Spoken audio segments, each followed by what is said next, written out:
கதை பியான்காவில இருந்து தொடங்குது. அவ கஷ்டப்பட்டு உழைக்கிற பொண்ணு, ஆனா அழகா இல்லைன்னு அவ கூட படிக்கிறவங்க அவளை ரொம்பவே கிண்டல் பண்ணுவாங்க. பியான்கா ஸ்கூல்லையே ரொம்ப புத்திசாலியான பொண்ணு. அது மட்டும் இல்லாம அவ சூப்பரா வயலின் வாசிப்பா. ஆனா அவ தன்னோட தோற்றத்தையோ இல்ல துணிகளையோ பெருசா கண்டுக்க மாட்டா. இன்னொரு பக்கம் அவளோட பெஸ்ட் ஃப்ரெண்ட்ஸான ஜெஸ்ஸும் கேசியும் ஸ்கூல்லையே ரொம்ப அழகான பொண்ணுங்க. ஜெஸ் ஒரு பேஷன் டிசைனர், அதே சமயம் கேசி ஒரு நல்ல கால்பந்து வீராங்கனை, அப்புறம் கைதேர்ந்த ஹேக்கரும் கூட. ஒரு நாள் ஸ்கூல்ல ஒரு பையன் டான்ஸ் பார்ட்டிக்கான டிக்கெட்டுகளை வித்துட்டு வரான்.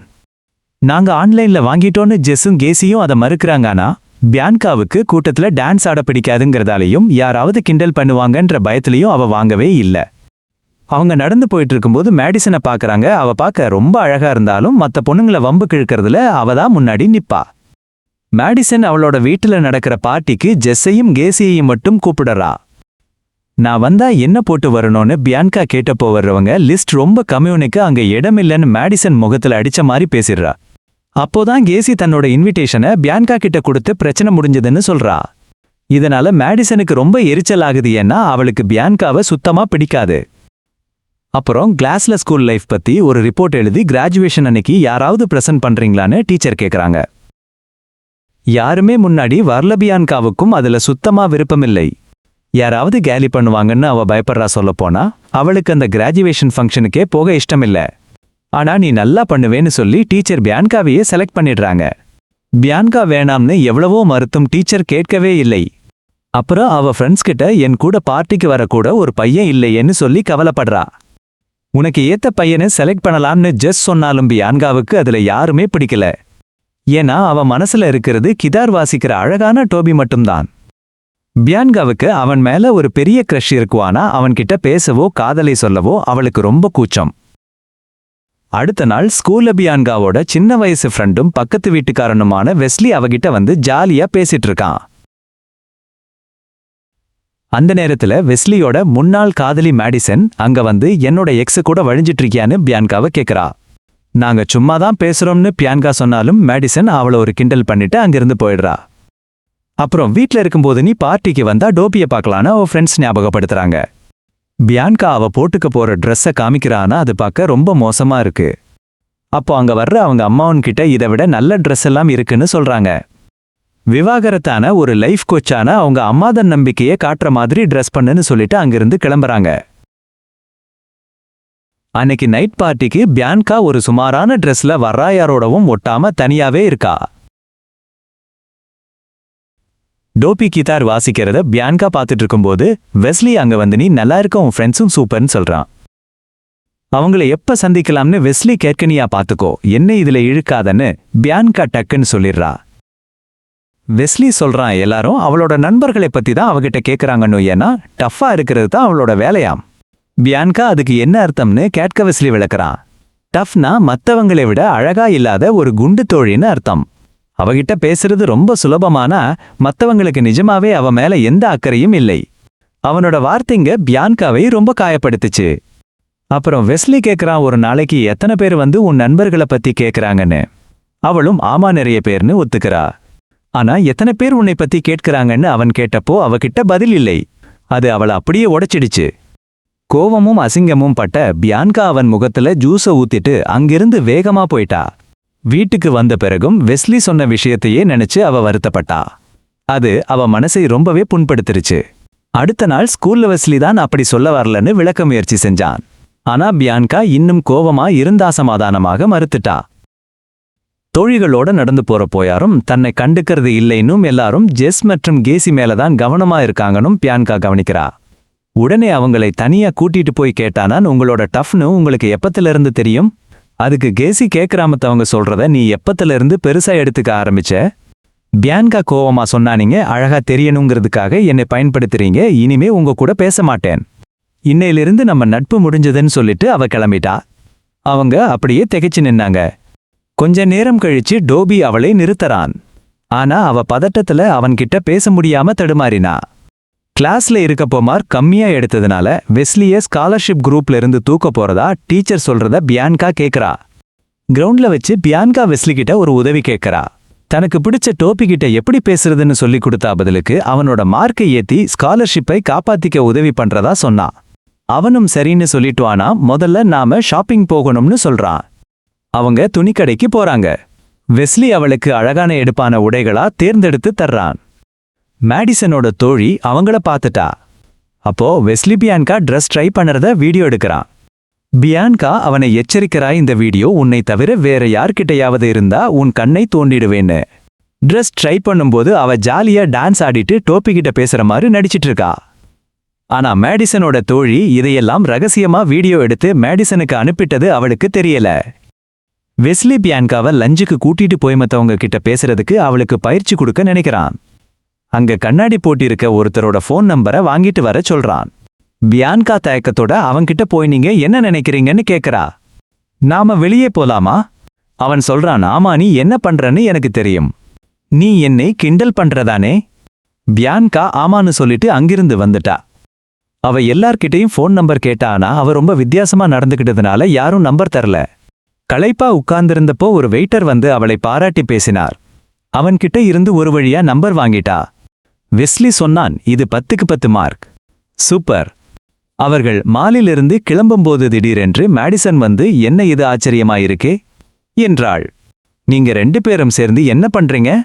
தன் இமேஜ் பத்தி கவலைப்பட்டுக்கிட்டே வெஸ்லி வேகமா சொன்னான், இல்ல நாங்க ஒன்னா இல்ல. நாங்க அப்படியே எதேச்சியா பாத்துக்கிட்டோம்.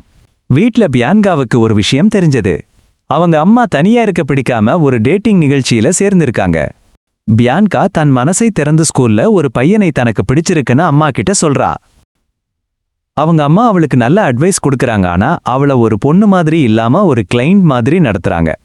பியான்கா நன்றி சொல்லிட்டு தன் ரூமுக்கு போறா. அடுத்த நாள் ஸ்கூல்ல பியான்கா ட்ரெஸ் ட்ரையல் பார்க்கற வீடியோ லீக் ஆனதை பார்க்கறா. அதை பார்த்து எல்லாரும் அவளை கிண்டல் பண்றாங்க. அவ பாத்ரூமுக்கு ஓட்டி போய் அழுதுகிட்டு இருக்கா. அதே நேரம் ஜெஸ்ஸும் கேசியும் அந்த வீடியோவை பார்க்கறாங்க. ஜெஸ் ஒரு ஹேக்கருங்கிறதால எல்லா இடத்திலிருந்தும் அதை அழிச்சிடுறா. ஏன்னா பியான்கா அவங்களை தள்ளி இருந்தாலும் ஜெஸ்ஸுக்கும் அவ மேல இன்னமும் அக்கறை இருக்கு. அந்த வீடியோவை ஸ்கூல் பிரின்சிபால் பார்த்துட்டு வருத்தப்படுறாரு. இது பியான்காவை ரொம்ப கொடுமைப்படுத்துற மாதிரி இருக்குன்னு நினைக்கிறாரு. அடுத்த நாள் ஸ்கூல்ல எந்த பிரச்சனையும் வரக்கூடாதுன்னு எல்லா பசங்களுமே போனை ஒப்படைக்கணும்னு அவர் உத்தரவு போடுறாரு.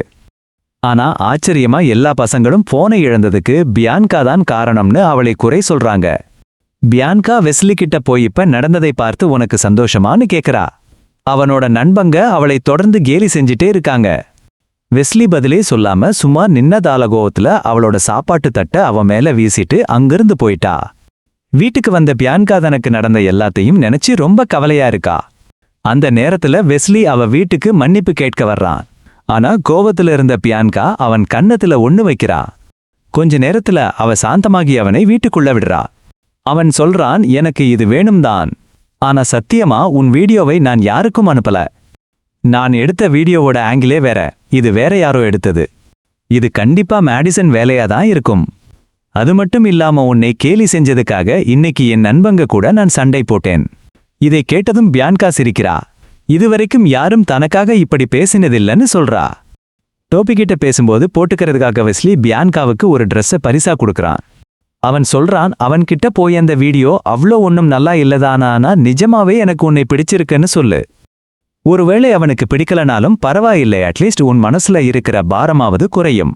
அடுத்த நாள் ஸ்கூல்ல பியான்கா டோப்பிக்கிட்ட போய், நீ அந்த வீடியோவை பார்த்திருப்பானா, எனக்கு உன்னை ரொம்ப பிடிச்சிருக்குன்னு சொல்லிக்கிறேன். மத்த பசங்க மாதிரி இல்லாம டோபி அவளோட நேர்மையை பாராட்டி அவகிட்ட ரொம்ப மரியாதையா நடந்துகிட்டான். அவன் நாம முதல் தடவையா இப்பதான் பேசுறோம்னு சொன்னான். அதுக்கு அவ சரி, நீ என்ன நினைக்கிறன்னு கேட்டா. நாம வெளியே எங்கேயாவது போலாமா? அவன் சம்மதிச்சு வெள்ளிக்கிழமை 7 மணிக்கு அவன் வீட்டுக்கு வர சொன்னான். பயங்கர குஷியான பியான்கா டேட்டுக்கு என்ன பண்ணலாம்னு ஐடியா கேட்க வெஸ்லி கிட்ட ஓடுனா. வெஸ்லி சொன்னான், முதல் ரூல் என்னன்னா, ரெஸ்டாரண்ட்ல ஒருத்தருக்கு ஒருத்தர் எதிரெதிரா உட்காராதே. சோபா இருக்கிற இடத்துக்கு போப்பதான் அவன் பக்கத்துல உட்கார முடியும். அப்பதான் நீங்க 2 பேரும் நெருக்கமாவீங்க. அடுத்த நாள் ஸ்கூல் டீச்சர் பியான்கா கிட்ட அவளோட ரிப்போர்ட் எப்படி போகுதுன்னு கேட்டாங்க. அவ சொன்னா, உண்மையா சொல்லப்போனா எனக்கு இதுல இஷ்டமில்லையேன்னா நான் தான் இதை செய்யணும், ஆனா எல்லாருக்கும் என்ன பிடிக்காது. அந்த டீச்சர் அவளுக்கு தைரியம் சொன்னாங்க, நீதான் இதுக்கு சரியான ஆள். கத்தியை விட பேனா வலிமையானதுன்னு எப்பவும் ஞாபகம் வச்சுக்கோன்னு சொல்லி அவளை யோசிக்க வச்சாங்க. அப்புறம் பியான்கா வெஸ்லி வீட்டுக்கு போனப்போ அவனோட அப்பா அம்மா சண்டை போட்டுக்கிறத கேட்டா. வெஸ்லி வருத்தமா வெளியே வந்தான். அதனால அவனை அமைதியான ஒரு இடத்துக்கு கூட்டிட்டு போயவங்க அப்பா அம்மா பிரிய போறாங்களான்னு கேட்டா. அவன் அப்படி நடந்தா நல்லா இருக்கும்னு சொன்னான். அப்பவாச்சும் அவங்க சண்டை போடுறதை கேட்காம நிம்மதியா இருக்கலாம். பியான்கா அவனை தேத்துனா எல்லாம் சீக்கிரம் சரியாகிடும்னு நம்பிக்கை கொடுத்தா. அந்த நேரத்துல 2 பேருக்கும் இடையில ஒரு ஈர்ப்பு வந்து அவங்க உணர்ச்சிகளை வெளிப்படுத்தினாங்க. வெஸ்லி டக்குன்னு மன்னிப்பு கேட்டு இத டோபி கூட இருக்கிறதுக்கான ஒரு பயிற்சியாவே நினைச்சுக்கோன்னு சொன்னான். அப்புறம் 2 பேரும் ஜாலியா சிரிச்சுக்கிட்டாங்க. ஆனா பாவம் மெடிசனோட ஃப்ரெண்டு இதையெல்லாம் ரகசியமா வீடியோ எடுத்துட்டா. அடுத்த நாள் ஸ்கூல்ல மெடிசன் பியான்காவை மிரட்டி அவ பசங்க கிட்ட நம்பர் கேட்க கஷ்டப்பட்ட வீடியோவை காட்டி கிண்டல் பண்ணுனா. நக்கலா சிரிச்சுக்கிட்டேவனுக்கும் வெஸ்லிக்கும் நடுவுல என்ன நடந்துச்சுன்னு எனக்கு தெரியும்னு சொன்னா. நாங்க மறுபடியும் ஒன்னு சேரப்போறோம், அதனால உனக்கு சொந்தமில்லாத ஒண்ணுக்காக ஆசைப்படாதே. இந்த ஸ்கூல்ல நான் தான் முக்கியமானவளுங்கிறத ஞாபகம் வச்சுக்கோ.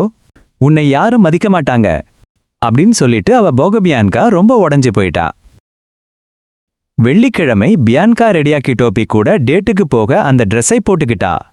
படிக்கட்டுல அவங்க அம்மாவை பார்த்தா அவங்களும் அன்னைக்கு நைட்டு ஒரு டேட்டுக்கு போறதா சொன்னாங்க. போற வழியில வெஸ்லிக்கு தேங்க்ஸ் சொல்ல அவ வீட்டுக்கு போனா. அப்போ வெஸ்லி ஒரு நல்ல செய்தி சொன்னான். பியான்கா உதவி பண்ணதால அவன் மார்க் அதிகமாகி மறுபடியும் ஸ்காலர்ஷிப் குரூப்ல சேர்ந்துட்டானாம். அப்புறம் பியான்கா டோபி வீட்டுக்கு போனா. ஆனா அவங்க வெளியே போகாம டோபியே வீட்ல டின்னர் ரெடி பண்ணி வச்சிருந்ததை பார்த்து ஆச்சரியப்பட்டா. அங்க சேர்கள் தள்ளி தள்ளி இருந்ததை பார்த்துட்டு அவன் வர்றதுக்குள்ள அதை கொஞ்சம் பக்கத்துல இழுத்து போட்டா. சாப்பாடு பார்க்கவே நல்லா இருக்குன்னு பியான்கா பாராட்டினாதான் மட்டும் சமையல்ல கவனம் செலுத்தினா ஒரு பெரிய செஃப் ஆகிடுவேன் டோபி சொன்னான். அவன் அவளை புகழ்ந்துகிட்டே இருந்தானா. பியான்காவுக்கு எல்லா இடத்துலயும் வெஸ்லியோட ஞாபகம்தான் வந்துச்சு. அது அவளை சங்கடப்பட வச்சது. அவங்க வெளியே போய் உட்கார்ந்தாங்க. பியான்காவுக்கு குளிரும்போது டோபி மரியாதையா தன் ஜாக்கெட்டை தந்து அவனோட நல்ல குணத்தையும் அன்பையும் காட்டினான். அப்புறம் தன் கிட்டாரில் ஒரு இனிமையான இசையை வாசிச்சான். அவங்க பேசிக்கிட்டு இருக்கும்போது பியான்கா இனிமே ஜெஸ் மற்றும் கேசியோட ஃப்ரெண்டா இல்லைன்னு டோபி தெரிஞ்சுக்கிட்டான். அவன் அவகிட்ட கேட்டான், ஏன்? அவங்க ரொம்ப நல்லவங்க இல்ல, நீ மறுபடியும் அவங்க கூட சேர்ந்துடணும். நடந்ததை அவங்க புரிஞ்சுக்குவாங்க. உண்மையை சொல்ல போனா ஸ்கூல்லையே அவங்க 2 பேரும் தான் ரொம்ப அழகான பொண்ணுங்க அப்படின்னு அவன் அவங்கள பத்தியே பேசிட்டு இருந்தான். பொறுமை இழந்த பியான்கா இனிமே அவங்க கூட தனக்கு ஃப்ரெண்ட்ஷிப் இல்லைன்னு அவன்கிட்ட சொல்லிட்டா. அப்ப அவன் சொன்னான், சரி, என் ஃப்ரெண்ட் ஒருத்தனுக்கு அவங்கள பார்க்கணும்னு ஆசை. ஒருவேளை நீ அவனுக்கு உதவலாம். தன் உசிரான காதலன்னு நினைச்சவன்கிட்ட இருந்து இதை கேட்டதும் பியான்கா அப்படியே உடைஞ்சு போயிட்டா. அவனும் உண்மையானவன் இல்லைன்னு புரிஞ்சுகிட்ட அவதன் ஃப்ரெண்ட்ஸை பிடிக்கத்தான் தன்னை பயன்படுத்திக்கிட்டதா அவனை குற்றம் சாட்டினா. டோபி இதை விளக்க பார்த்தான். அவ முதன்முறை பேச கூப்பிட்டப்பதன் ஃப்ரெண்ட்ஸையும் கூட்டிட்டு வருவான்னும் அவங்கள ஒருத்திக்கு தன்னை பிடிச்சிருக்குன்னு நினைச்சதா சொன்னான். பியான்கா அங்கிருந்து கிளம்புனா. அவன் தன் ஜாக்கெட்டை திருப்பி கேட்டப்போ அதை குப்பையில தூக்கி போட்டா. அப்பதான் அவனுக்கு அவனோட நடிப்பு புரிஞ்சது. அந்த சாப்பாடு வீட்ல செஞ்சதே இல்ல, ஒரு ஹோட்டல்ல இருந்து வாங்கினது. மனம் உடைந்த பியான்கா அழுதுகிட்டே வெஸ்லிக்கு ஒரு வாய்ஸ் மெசேஜ் அனுப்புனா. டோபியும் தன்னை பயன்படுத்திக்கிட்டதா அதுல சொன்னா. வெஸ்லி வீட்டுக்கு போன பியான்கா அவன் மெடிசன் கூட ரொம்ப நெருக்கமா இருக்கிறதை பார்த்தா. அதனால வீட்டுக்கு திரும்பி அன்னைக்கு முழுக்க நடந்ததை நினைச்சு அழுதுட்டே இருந்தா. கொஞ்ச நேரம் கழிச்சு வெஸ்லி அவ வீட்டுக்கு வந்து அந்த வாய்ஸ் மெசேஜை கேட்டதா சொன்னான். பியான்கா அவன்கிட்ட கவலைப்பட வேணாம்னு சொன்னா. ஆனா அவன் மேடிசனோட இருந்ததை பார்த்தது தன்னை காயப்படுத்தினதா சொன்னா. தான் என்ன தப்பு பண்ணினேன்னு அவன் கேட்டான். நாம ஃப்ரெண்ட்ஸ்னு தானே நினைச்சேன்னு சொன்னா. பியான்கா கோபமா பதில் சொன்னா. யாரும் உண்மையா அவ கூட ஃப்ரெண்டா இல்லனும் அவ கூட வெளியே வர அவன் வெட்கப்படுறதாவும் சொன்னா. நம்மள நாமளே ஏமாத்திக்க வேணாம் வெஸ்லி அப்படின்னு அவ சொன்னா. தயவு செஞ்சு வீட்டுக்கு போயிடு. அவ கதவை மூடிட்டு மேல போயிட்டா. அந்த இரவு முழுக்க சோகமா ஏதேதோ நினைச்சிட்டு இருந்தா.